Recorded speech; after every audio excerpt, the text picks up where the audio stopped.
Parashat Hashavua, Vaïkra. Parashat Vaikra. Alors on arrive au troisième livre de la Torah. En français, lévitique. Pourquoi lévitique? Parce que ça vient du mot Lévi. Et on va parler de tout ce qui concerne les sacrifices, le travail au Beth Amikdash, tout ce que les Kohanim devaient faire, tous les sacrifices. En fonction de tous les cas, la Torah va nous parler, dans tel cas tu fais tel sacrifice, et elle va nous décrire le sacrifice lui-même, quel animal, quelle procédure, et quelle part revient soit au Kohen, soit à la famille, ou parfois juste à Hachem. J'explique. Il y a le sacrifice le plus haut, c'est le sacrifice Ola, c'est le premier de la paracha, c'est celui-là qu'on va parler tout à l'heure. Le sacrifice Ola est un sacrifice, on traduit en français par Holocauste, intégralement brûlé pour l'autel, donc le misbéar. Et personne n'en prend. Après, il y a des sacrifices un peu moins importants. Il y en a où il y a une partie qui est brûlée, une partie qui est donnée au Kohanim, et il y en a une partie qui est brûlée, une partie Kohanim, une partie Israël. Ok? Donc il y a plusieurs. Il y a Khatat, il y a le Korban Khatat, donc Khatat c'est quand on a fait une transgression involontaire. Il y a le Korban Tamid, c'est celui qu'on fait quoi qu'il arrive tous les jours. Il y a le Korban Toda, le Korban Toda c'est pour remercier Hachem. Bon, il y a toutes les sortes de Korban, et la Torah, on ne va pas détailler chacun. La Torah vient nous dire quand est-ce qu'on doit les faire, quand est-ce qu'on ne doit pas les faire. Je voulais m'arrêter sur le premier sacrifice, donc celui de Ola. Donc à peu près les 20 premiers psukim de la Torah, ils parlent de ça. Donc un homme, quand il va devoir apporter un sacrifice Ola. Donc je rappelle, il y a, alors en fonction de son apport financier, la Torah dit il peut soit apporter du bétail, donc menu et gros bétail, soit ça va être des offrandes du volatile, donc des oiseaux. Dans le cas de l'oiseau, donc Ola Taof, la Torah raconte comme ça. Si il fait un Ola, donc un sacrifice intégralement brûlé, il faudra, donc on va faire la shrita, et quand on fait la combustion, donc on va brûler sur le misbéar, il faut séparer la tête du corps. Vient le Shem Mishumal, il pose une question. Parce que c'est vrai que jusqu'à maintenant, enfin pour ma part, la majorité des livrets Torah que j'ai fait sur les sacrifices, c'était pour expliquer que le sacrifice vient réparer. Donc on te donne, vous savez que le mot sacrifice en hébreu, ça se dit korban. Korban, ça vient du mot, la racine c'est karov. C'est pour s'approcher de qui? De Akadosh Baruch Hu. Donc on fait un sacrifice pour se rapprocher d'Akadosh Baruch Hu. On a plusieurs fois vu le mécanisme, pourquoi ça a un effet, quel est l'impact, et c'est super. Maintenant on va parler sur un autre point. D'accord, le sacrifice il te rapproche. D'accord, on peut imaginer légèrement, hein, on peut imaginer comment. Mais pourquoi il y a des détails dans le sacrifice? Là on voit que le détail c'est qu'il faut séparer la tête de l'oiseau de son corps. Par exemple, dans un sacrifice standard, même en haut là, mais ça va être vrai pour tous les sacrifices, on va s'appuyer sur la tête de l'animal. Avant de le tuer, on met le gars qui l'offre met les mains sur la tête de l'animal et il confesse. Il avoue ses péchés. Voilà, Hachem, Mechila, il fait tchouva. Et après, on va brûler l'animal. On va lui faire la shrita et on va le brûler. Après, on doit appuyer sur la tête. Je peux faire tchouva sans appuyer sur la tête. Alors on t'explique le mécanisme, c'est que tu fais passer ta faute sur l'animal et comme ça c'est la faute qui brûle à ça. Ok, j'accepte. Pourquoi la tête? Pourquoi pas le dos? Il faut poser la question. Parce que si on ne se pose pas la question, ça veut dire bon, on accepte. Mais si Hachem il a dit la tête, c'est pas une habitude qu'on a pris. Si Hachem il a dit la tête, c'est que ça doit être exclusivement la tête et qu'il y a toute une raison pourquoi c'est la tête. Sinon ça aurait dû être le dos. Vous comprenez ma question? Ok, tu veux me dire quelque chose? Mais c'est pas rapport. Non, tu veux rien dire. Ok. Donc je vous disais, le Shem Mishmuel il remarque qu'on doit séparer la tête du corps. Par contre, il y a un autre sacrifice fait avec les oiseaux encore. C'est plus un sacrifice en Ola, c'est un sacrifice Khatat. Et là, c'est le même oiseau. C'est juste la raison qui change, pourquoi on l'offre. On va expliquer tout à l'heure. C'est le même oiseau, sauf qu'on lui laisse la tête sur le corps quand on le fait brûler. Il dit c'est quoi la différence? Pourquoi la Torah a fait la distinction entre le Ola et le Khatat? Il répond. Le Ola vient pour ce qu'on appelle Hirure Halev, les pensées du cœur. Avant d'aller plus loin, il pose la question, il dit pourquoi on appelle ça les pensées du cœur? On pense avec quoi? La tête, le cerveau. On aurait dû appeler ça les pensées du cerveau, pas les pensées du cœur. Pourquoi on appelle ça les pensées du cœur? Et il explique. On ne contrôle pas la pensée. Il y a une réflexion qui nous vient dans la tête. On la contrôle ou pas? Non. C'est moi qui l'a fait venir? Elle est venue, à part, il y a des cas, oui. où je vais volontairement penser à quelque chose. Mais des fois, je parle de ce qui fait irruption dans notre esprit. Vous avez déjà, si vous faites l'analyse, en fait, on est tous fous. On se parle tous à nous-mêmes. Ouais. Ok, on a une discussion, on se tutoie même dans le corps. Ok, ouais, tu penses, on fait comme ça, on fait comme ci, comme ça, comme ça. On a une discussion interne. Ok, on va pas tergiverser pourquoi c'est fait comme ça. Il y a des raisons, mais on a une discussion avec nous-mêmes. Quand on parle, faites si par exemple vous devez faire le fil conducteur quand vous avez pensé pendant longtemps dans votre esprit. Vous allez voir que vous êtes parti sur 50 000 sujets et que le sujet d'origine et le sujet de la fin, rien à voir. Pourquoi? Parce que votre esprit, il y a des idées qui surgissent comme ça. Et vous faites le choix de la suivre ou pas. Cette idée qui surgit, on la contrôle. Elle peut venir de l'environnement extérieur, on voit quelque chose, ça me fait penser. Elle peut venir comme ça, on ne sait pas d'où elle vient, tac, on a une idée et on y pense. Bon, alors quand il s'agit que de la pensée, je pense à mes devoirs, je pense à mon limoud, je pense à un problème financier, je pense à un problème que je dois régler, bon, il n'y a rien de mal. Quand il s'agit d'une pensée qui est interdite, c'est-à-dire commencer à détester quelqu'un, ou penser presque à des images pas cachères, etc., etc., qu'est-ce qu'on doit faire? On ne doit pas rester sur ces pensées-là. Mais j'ai pensé à ça maintenant. Et une image, elle n'est pas cachère, elle est venue. Ou il y a une haine qui est montée comme ça, je pense à quelqu'un que j'ai... Hachem Mishmor. C'est moi qui ai fait venir cette pensée, je la contrôle. Nous dit Hachem Mishmor? Non. Alors on peut t'en vouloir d'avoir eu cette pensée? Non. On ne peut pas t'en vouloir. Ce que on te reproche, c'est de rester sur cette pensée. Et pourquoi tu restes? Parce que le cœur, qui est le symbole ici des pulsions, des envies, il va aimer ou pas aimer la pensée. Si la pensée lui plaît, c'est là que c'est le rôle du etc. Si la pensée lui plaît, il va se focaliser sur cette pensée. Toi, tu vas rester dans ce qui n'est pas permis. Alors que tu as le pouvoir de dire ce que mon cœur veut, je le refuse. Pourquoi? Si mon cœur il veut quelque chose de cachère, je poursuis. Mais on a le potentiel humain, c'est ce qu'on appelle le libre arbitre, de dire, grâce à notre esprit, notre tête, de dire, je refuse la tentation de mon cœur.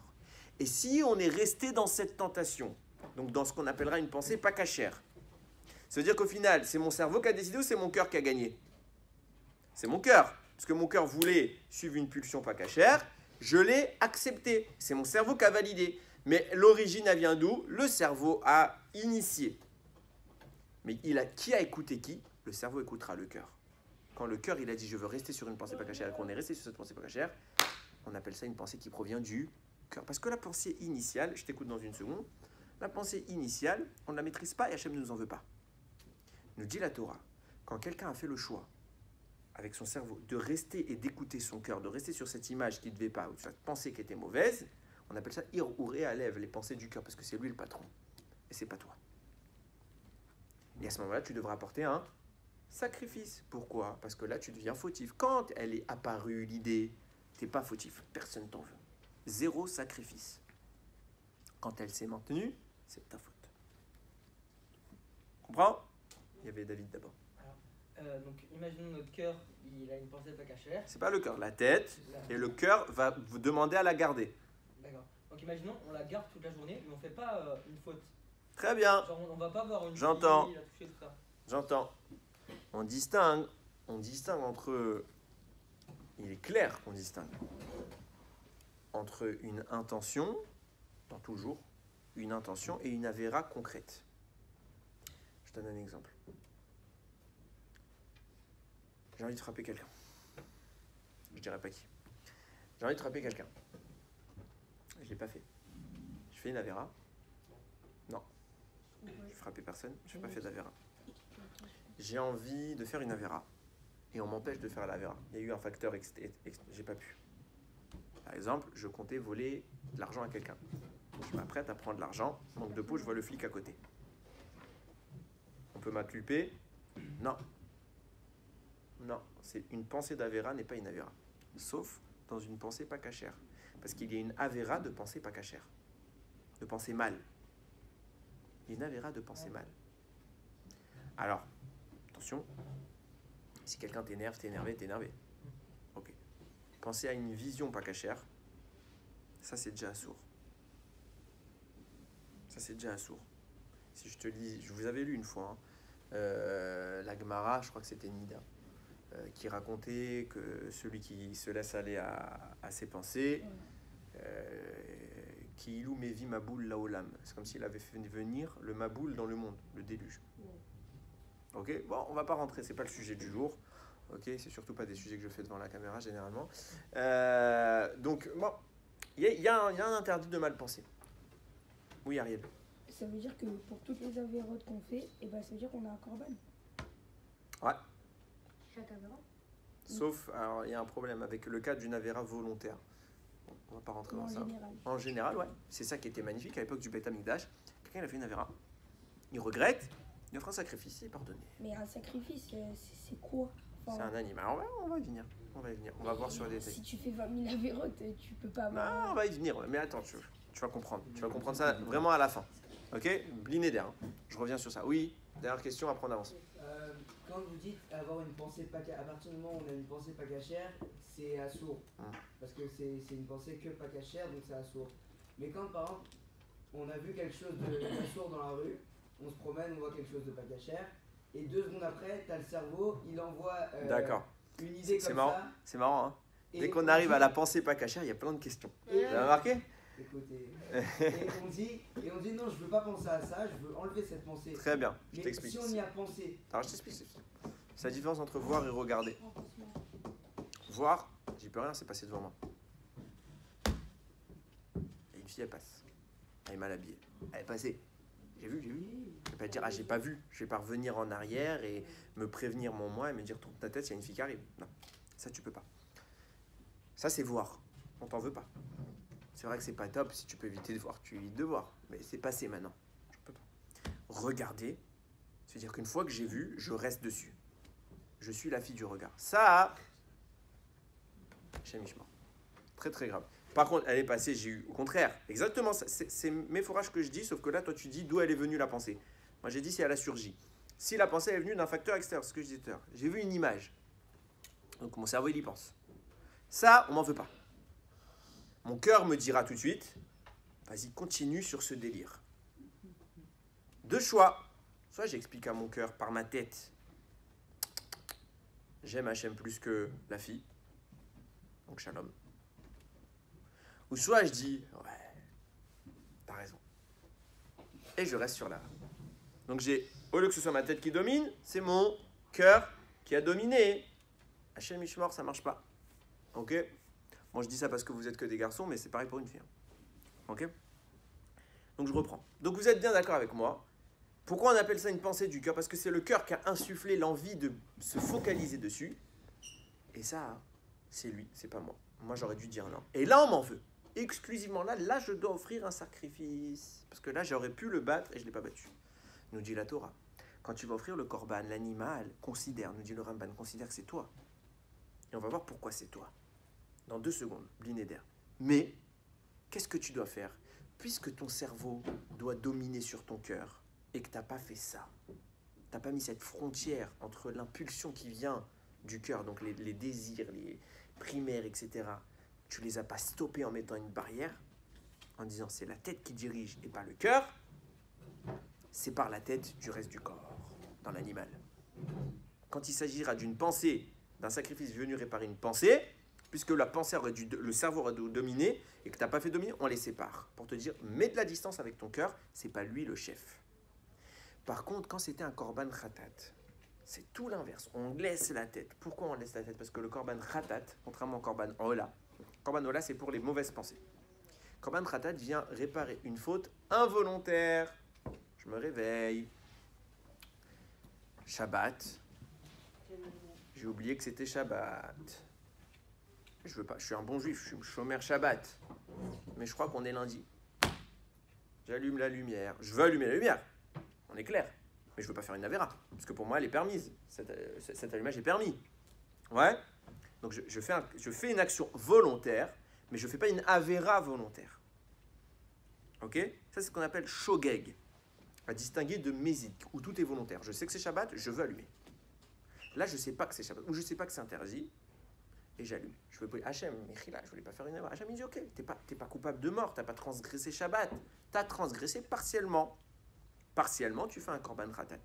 Là, on est bien d'accord que j'étais pas volontaire pour faire une avéra. Donc, c'est pas mon cerveau. On peut pas lui reprocher quoi que ce soit, mon cerveau. Puisqu'il savait pas. Si mon cerveau savait, ben, on lui reproche. Mais là, il savait pas. Donc, il n'y a eu que le corps en entier. Donc là, tu fais le sacrifice, tu laisses la tête sur les épaules, enfin sur les épaules de l'oiseau. Nous disent Chachamim, j'ai lu un commentaire de Rav Friedman. Il dit comme ça. Ça nous explique pourquoi. Là, c'était pour l'oiseau. Mais quand c'est un animal du bétail, on doit appuyer nos mains sur la tête. Parce qu'il y a une différence fondamentale entre l'animal et l'homme. Sachez que la pulsion animale n'est pas contrôlable. Un animal, il a envie de faire quelque chose, il se focalise dessus, il le fait. Si un animal a envie de manger, il mange. Il ne peut pas dire après. S'il n'a pas, il n'a pas. Mais s'il a, il ne peut pas dire après. Il a envie de manger, il mange. Il n'a pas de choix sur son action. Quand ça relève d'une pulsion, je ne parle pas d'un loisir, un animal peut jouer ou ne pas jouer. Ok ? Mais quand ça relève d'un loisir, d'une pulsion, il n'a pas son mot à dire. Il tente tout. Et contrôler? Il ne peut pas contrôler. Nous, on est la seule espèce sur Terre qui pouvons contrôler. On peut dire non. En clair. Et c'est ça qu'extraordinaire nous dit le Harizal.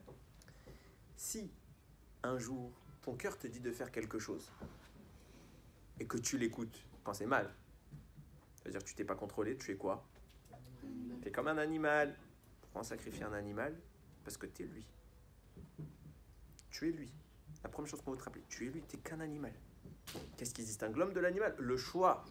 La possibilité pour le cerveau de dominer le cœur. Et de dire, même si j'ai envie, je ne fais pas. Je vous ai dit 100 fois, toute la Torah est encadrée par l'idée de la mesure, du contrôle. Et on en parlera quand on fera le Dvar Torah Suporim Blineder.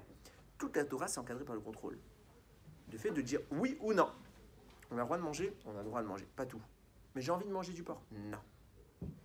Non. T'as envie? Non. Tu dis non. T'es très attiré, mais je me maintiens. Non. Je maîtrise ce que mon cœur veut. Celui qui ne maîtrise pas, où est-ce qu'il doit confesser ses fautes? Sur la tête de l'animal. Pourquoi la tête? Parce que moi j'ai une tête et je m'en suis pas servi. Moi j'ai une tête et je m'en suis pas servi. Alors je me montre que ma tête elle est devenue comme une tête d'un animal. C'est sur ça que je me confesse. Et que je dis à Kadosh Baruch Hu, j'ai fait une avéra, j'ai eu des mauvaises pensées, etc., etc., etc. Et regardez la différence. Regardez la différence. Chachamim, il y a un midrash qui rapporte la différence. Ils disent les Rechaïm sont entre les mains de leur cœur, tandis que les Tzadikim ont leur cœur entre leurs mains. C'est quoi la nuance? Regardez, Megillat Esther. Vayomer Aman Belibo. Aman, il a dit en son cœur. Où il est Aman? Il est dans son cœur. Donc qui dirige le cœur? La notion de la pulsion. T'as envie? Tu fais. Tu diriges pas. Vayomer Chana al liba. Et quand on parle de Chana, elle dit à son cœur. C'est elle qui domine. Elle est sur son cœur. Pourquoi? Ça veut dire, en français, ça veut dire la même chose. Tu traduiras. Chana a dit dans son cœur. Mais en hébreu, Aman écrit Belibo, il est dedans. Il est dominé. Et nous, on dit, quand on a un tzadik, on dit Al. On est sûr, parce que c'est nous qui donnons l'ordre au cœur d'agir, c'est pas lui qui choisit. À ce titre-là, tu te confesses sur la tête, parce que toi tu es celui qui par ta tête tu dois dominer. Avant d'aller plus loin, je t'écoute. Mais ça veut dire que c'est trop facile. Tu fais des avérotes toute ta vie, ensuite tu fais un corban et... Ah mais alors là, tu me fais répéter des choses, je suis pas content. Combien oui. de fois je vous ai dit, oublie le corban. Il y a écrit celui qui fait tchouva à la fin de sa vie. Quand je Baruch Hu, il lui pardonne toutes ses fautes. Je vais m'éclater. Oui, non, mais d'accord, je sais, vous Je vais m'éclater et je vais faire de la vérote. Ah, c'est trop facile. Un sacrifice, tu crois qu'il marche? La condition sine qua non, je viens de dire quoi? Tu dois te confesser. C'est quoi se confesser? C'est pas que de dire, c'est que j'ai déraciné la faute de moi. Complètement. Complètement. J'ai fait une tchouva parfaite. Un sacrifice sans tchouva, c'est de la perte d'argent. Il n'a pas de valeur. Il faut qu'il ait fait tchouva. Et là, il fait le sacrifice. Pareil, quelqu'un il a fait d'avéra toute sa vie, et à la fin il fait tchouva. Va déracine ta faute. Si t'as pas déracine, et pour déraciner, il faut être sincère. Si le gars dit je vais m'amuser toute ma vie et je ferai tchouva, c'est qu'il est pas sincère, donc la tchouva, elle vaut rien. Voilà. Ouais. Mais on va dire quelqu'un qui a fait complètement tchouva quand il va mourir. Rien, comme s'il n'avait jamais fait d'Averot. Ça veut dire qu'il n'y aura pas de balance, il y aura Que des mitzvahs. Il y aura une balance.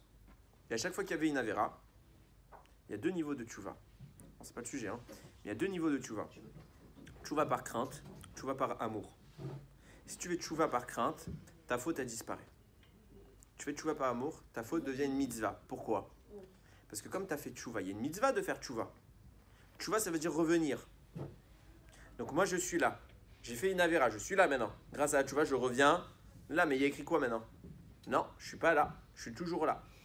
Mais cette fois, à la place de Avera, il y a écrit mitzvah de faire tchouva. Donc mitzvah. T'as compris? Dernière question. Il y a des. Quand, imaginons, une personne, elle dit plein de gros mots et tout, et toute sa vie, elle fait je vais faire tchouva, j'ai arrêté de dire des gros mots. Mais c'est une parole, au dernier moment de sa vie, à la seconde avant de mourir, elle peut le dire. Encore une fois, on a validé, le Rambam il dit, une tchouva n'est validée que si Hachem peut attester dans le ciel qu'au moment où tu parles, si le Yetzer Hara revient, il te met la même tentation, il n'y a pas d'Avera. Tu ne faudras pas. Donc ça veut dire que tu es arrivé... Hein? Quand on sait que moi, imaginons... Tu peux faire une tchouva et refaire une Avera. C'est la même Tu parles des gros mots, donc je reste sur les gros mots. Le gars il dit, j'ai dit des gros mots, je veux faire tchouva. Ouais. Il est sincère. Maintenant il est sincère. Comme c'est pas... Dans le ciel on atteste. C'est bon. Validé. Validé. T'as plus d'Avérote sur les gros mots. 3 semaines plus tard, tu craques.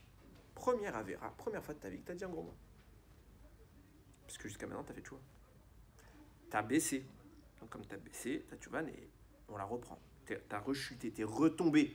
Mais quand t'as fait tchouva, tu t'es redressé. Maintenant, t'es debout. T'as fait une Avera ou pas? Maintenant, t'es debout, t'es par terre. T'es debout. T'as plus d'Avérote. La tchouva, tu peux la répéter plein de fois. Tout est question de sincérité. Par contre, il est clair que quelqu'un qui fait tchouva, en tout cas, quelqu'un qui fait ça, il fait une Avera, il fait tchouva, comme je viens de dire, puis refait, il refait tchouva, il refait tchouva, il refait tchouva.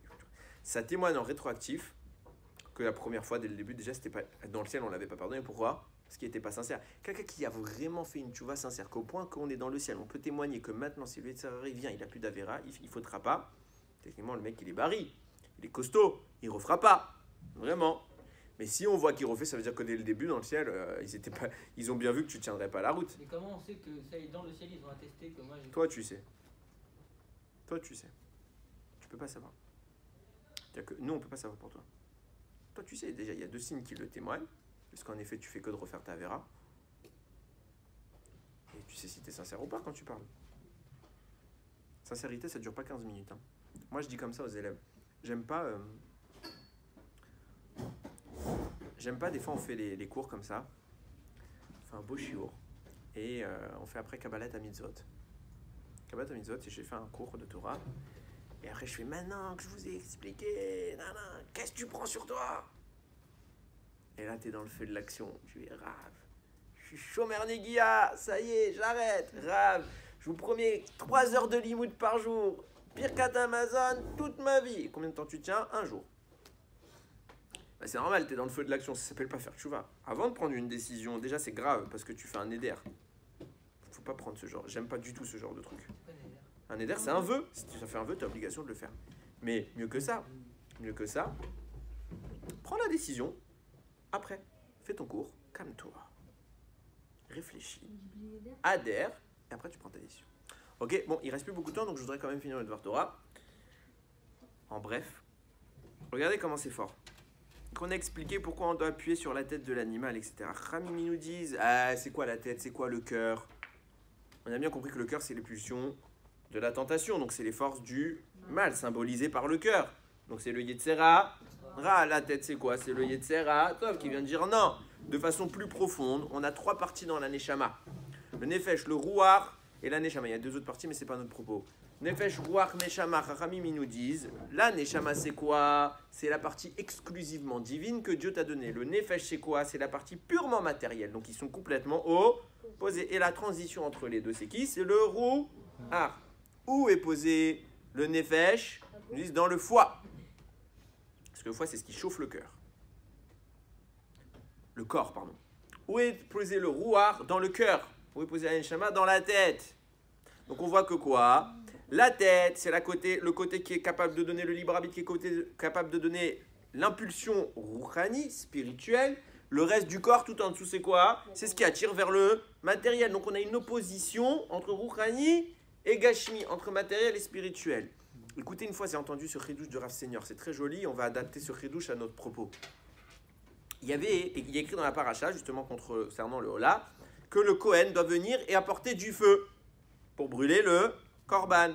Et Rashi commente, il amène la Gemara, il dit bien qu'il y ait eu un feu qui est descendu du ciel à l'époque de Moshe Rabbeinu, et que ce feu-là, il est resté éternel parce qu'il est venu du ciel, on a une mitzvah d'apporter notre propre feu pour l'adjoindre au feu du ciel, pour que le feu d'en haut et le feu d'en bas se rejoignent.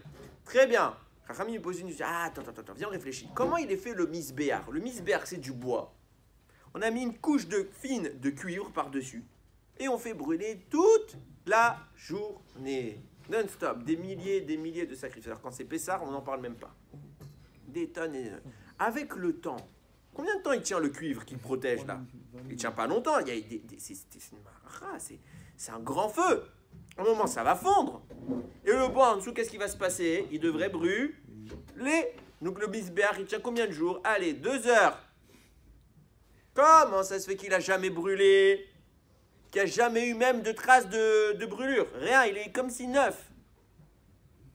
Ils disent, mais c'est très simple, la réponse, on vient de donner. Parce que d'où venait le feu? Il venait d'en haut. Et on voit que le feu qui vient du ciel, il ne brûle pas. On voit ça, comme Moshe Rabbeinu, il est venu parler à Akadosh Baruch Hu la première fois, il parle sur quoi? Sur le buisson. Et il y a quoi? Il y a des flammes. Est-ce que le buisson, il brûle? Il ne brûle pas. Le feu du ciel ne brûle pas. Il brûle que les mitzvot. Il consomme, il fait que le rouhani. Pareil, Moshe Rabbeinu au Har Sinaï, il y a un feu qui descend du ciel. La montagne est en feu. Moshe, il rentre dans le feu. Il brûle. Non, la montagne, après qu'il y ait le feu, elle est noire? Non, elle est normale. Le feu d'en haut ne détruit pas. Donc on comprend que ce qui est descendu du ciel et quand toute l'année ça brûle, le misbéar, il est préservé. Messieurs, j'ai une kouchia. Tu viens de me dire qu'on doit rajouter du feu humain. C'est vrai que le feu d'en haut, il brûle pas, mais notre feu à nous, il brûle. Quand il y a le feu d'en haut, il brûle que le sacrifice. Parce que c'est de la mitzvah. Mais notre feu à nous, il brûle tout. Donc il devrait très vite y avoir quoi? Un gros feu, un gros misbéar enflammé. Et pourquoi ça brûle pas? Comme ça, il m'a dit une fois Rav Senior, il m'a dit le feu d'en haut brûlait le feu d'en bas. C'était un feu qui brûlait du feu. Et comme je brûle le feu d'en bas, alors je protège ainsi mon misbéar. Et pourquoi il faut que le feu d'en haut? Moi, je rajoute du feu d'en bas pour que mon feu d'en bas soit brûlé par le feu d'en haut. Fais tordu plus que ça. Réponse magnifique, c'est ce que je vous ai dit. On sépare la tête, on sépare le corps, c'est quoi? C'est le feu d'en haut, la neshama, et en bas on a un autre feu, c'est appelé le yetzerara, gashmiout, le matériel, et on le compare aux flammes. On le compare aux flammes, et vient te dire à Kadosh Baruch Hu, je t'ai demandé de séparer la tête du corps pour te dire quoi? Le feu de ta tête doit dominer ton corps, et tu dois annihiler ton cœur. Viens Hachem te dire, une fois que tu as compris ça, qu'est-ce que tu dois faire maintenant que tu as fait ta avéra, tu as séparé? Que le feu d'en haut, la partie spirituelle, la neshama que je te donne, il vienne en bas, il fusionne avec le feu d'en bas. Mais mieux que ça, c'est pas qu'il le fusionne, il le brûle, il le détruit. Parce que tu dois pulvériser ce que tu as envie de faire. Tu dois pulvériser ton yetzerara, tu dois le détruire, le consumer, le brûler. C'est pour ça que le feu, il vient d'en haut. Tu comprends maintenant comment on commence à réparer le sacrifice? Quel est tout l'impact du sacrifice? C'est quoi? C'est te faire comprendre qu'est-ce que tu as fait, comment tu t'es déconnecté d'Akadosh Baruch Hu. Et même dans la procédure, ça marche. Pourquoi je sépare la tête? Pourquoi il y a un feu d'en haut avec un feu d'en bas? Tout ça vient te déraciner la avéra. Comprends, tu dois vaincre le mal. Tu ne dois pas être le rachat qui est entre les mains de son cœur, mais tu dois être le tzaddik qui a le cœur entre ses mains. Tu dois dominer. C'est ça être un homme, c'est maîtriser la Torah pour qu'elle nous permette de mettre des limites. Je veux, eh ben je refuse. Mais je veux, non. Non. Et ton corps s'arrête parce que tu lui dis non. Un animal, il ne s'arrêtera pas, il a faim. Regardez, imaginez qu'on soit carnivore. Enfin pas carnivore, omnivore, cannibale, on bouffe des hommes. Maintenant j'ai faim. Qu'est-ce que je peux faire? Je peux vous bouffer? Un lion, il ne réfléchit pas. Il a faim, il bouffe. Il vous saute dessus, Il réfléchit pas. Oui, c'est pas très moral. C'est pas bien. Nous aussi. Imagine, alors on va pas prendre carnivore. Imaginez, je suis chez un voisin. Il a un aquarium. J'ai faim. Le poisson, il a des écailles et des nageoires. Je vais le brûler. Je vais le brûler et le manger. Non, ça se fait pas. Il a l'air bon, le poisson. Il a l'air bon. Non, tu peux pas. Ton cerveau te dit t'as faim, mais tu dis non. Un animal, un chat, il y a des poissons, il les bouffe. Mais c'est pas bien, mon maître, il veut pas. Non, il n'y a pas de bien, pas bien. Il mange. Nous, on n'est pas des animaux. On doit enlever notre partie bestiale. On la brûle. On est plus haut que ça. On est des fils d'Akadosh Baruch Hu. On n'est pas n'importe qui. On est les fils d'Akadosh Baruch Hu. On est ceux qui dominons notre corps. Et quand tu domines ton corps, tu domines le monde qui t'entoure, tout. Tu es celui qui, comme Akadosh Baruch Hu, tu peux intervenir. Tu peux gérer. Les Chachamim font des miracles. Pourquoi? Parce qu'ils ont détruit leur Yetzer Hara, ils ont renié la matière. Tu renies la matière, elle se soumet à toi. Vous prenez la Mahala, la grandeur d'un tzaddik. Vous prenez c'est quoi l'objectif de la Torah quand on met des barrières en permanence sur tout? On est des malades. On est des malades. On a une barrière sur tout. Si un gars il rentre dans nos têtes, il pète un câble. Non, je peux pas regarder là, faut que je baisse ma tête, faut que je la mette comme ça. Non, je peux pas dire telle chose. Non, je peux pas manger telle chose. Non, je peux pas écouter telle chose. Je ne peux pas penser telle chose. Je ne peux pas faire telle chose. Je peux faire ça aujourd'hui, mais pas demain. Shabbat. Toute l'année, j'ai le droit d'allumer les lumières, pas de problème. Non, pas aujourd'hui. Mais pourquoi? On apprend à tout ce qu'on a, on dit des fois oui, des fois non. J'apprends à dire non. J'apprends à contrôler. J'ai le droit de m'énerver? Non. Des fois oui. Oui. Pour Kavod à Torah, je peux m'énerver. M'énerver sans perdre le contrôle. Mais pour la gloire de la Torah, je peux intervenir avec hargne. Pour le reste, non. Tout est en la mesure. Alors, il y a qu'on soit en mesure, sans jeu de mots, de se contrôler et que Bimera Biamenu, Akadosh Baruch Hu, il nous renvoie les sacrifices. Baruch Adonai Leolam. Amen et Amen.